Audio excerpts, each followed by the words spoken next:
আমি Dishan big welcome to my channel. আশা করি তোমরা সবাই খুব ভালো আছো আর আমি অনেক ভালো আছি।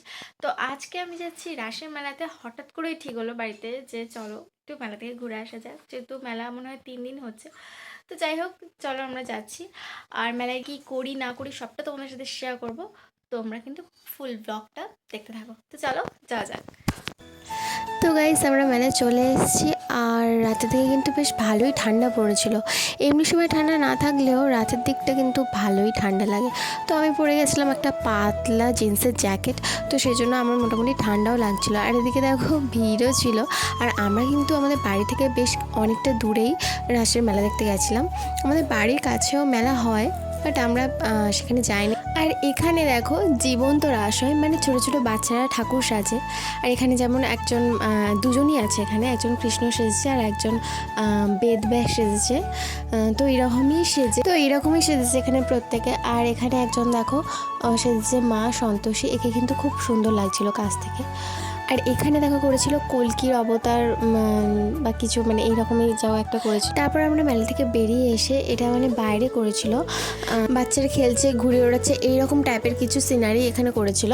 আর দেখো এখানে প্রত্যেকটা মূর্তির নিচে কালারিং লাইট লাগিয়ে দিয়েছিল, যার জন্য একদম মুখগুলো একদম ওঠে। তারপর আমি আমাদের নিজেদেরকে একটু দেখে নিলাম। আমি বাবার মা তিনজনে গিয়েছিলাম। মেলায় আসার পর থেকে আমি তো নিজেকে একদম দেখাইনি।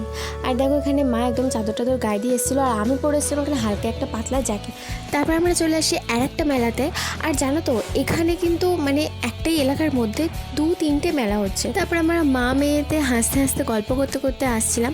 আর তারপরেই মা দেখতে পেল রাস্তায় একটা কাপলেটের দোকান। ব্যাস চলে গেল।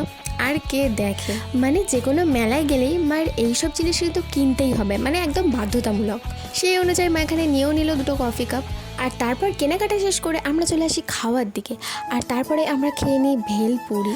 মা এখানে খাচ্ছিল আর তারপর মা আমাকেও খাইয়ে দিচ্ছিল। আর এই ভেলপুরি খেতে আমার যেন খুব একটা ভালো লাগে না, মানে ভালো লাগে কিন্তু খুব একটা না। 1-2টো হলে খাওয়া যায়, কিন্তু তার বেশি হলে আর খাওয়া যায় না। আমার ভালোই লাগে না ওটা খেতে একদম। তারপরে ভেলপুরি খেয়ে আমি এখানে নিয়েছিলাম ঘুগনি। আর মেলায় গিয়ে তো আমি ঘুগনি খাবো। তারপরে আমরা চলে আসি আরও একটা মেলাতে। আর এই ঠাকুরগুলো দেখো কি সুন্দর ছোট্ট ছোট্ট করেছিল, দারুণ লাগছিল কিন্তু ঠাকুরগুলো। তারপর এখানে আরও অনেক ঠাকুর করেছিল। মেলায় ঘুরতে ঘুরতে কিন্তু আমাদের অনেকটাই রাত হয়ে গেছিলো বাড়ি ফিরতে ফিরতে। আর তারপরেও আমরা চলে আসি আর একটা মেলাতে। রাত হচ্ছে তো কী হয়েছে, আমরা কিন্তু প্রত্যেকটা প্যান্ডেলের ঠাকুর দেখে তারপরেই বাড়ি এসেছি। তো গাইস, আমি এই সবেমাত্র ঘুম থেকে উঠলাম। আর কাল রাতে তো ফিরতে ফিরতে অনেকটা দেরি হয়ে গেছিলো, তাই জন্য এসে আমি একদম ঘুমিয়ে গেছি, যে কাল সকালে উঠে দেখা যাবে। প্রায় 9টা মতো বাজে আর আমি সবে ঘুম থেকে উঠলাম, উঠে ফ্রেশ হয়ে ভাবলাম আবার ভিডিওটা অন করা যাক। তো আজকের ভিডিওটা আর বেশি বড় করব না, এই পর্যন্তই থাকবে। আর কালী পুজোর ব্লগ কিন্তু মানে দ্বিতীয় দিনের ব্লগটা কিন্তু খুব তাড়াতাড়ি আসছে, একটু লেট হচ্ছে আমার আপলোড করতে, কিন্তু আসছে খুব তাড়াতাড়ি।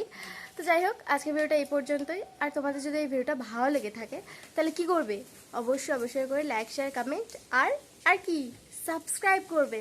তো চলো টাটা, দেখা হচ্ছে নেক্সট ভিডিওতে। Bye bye.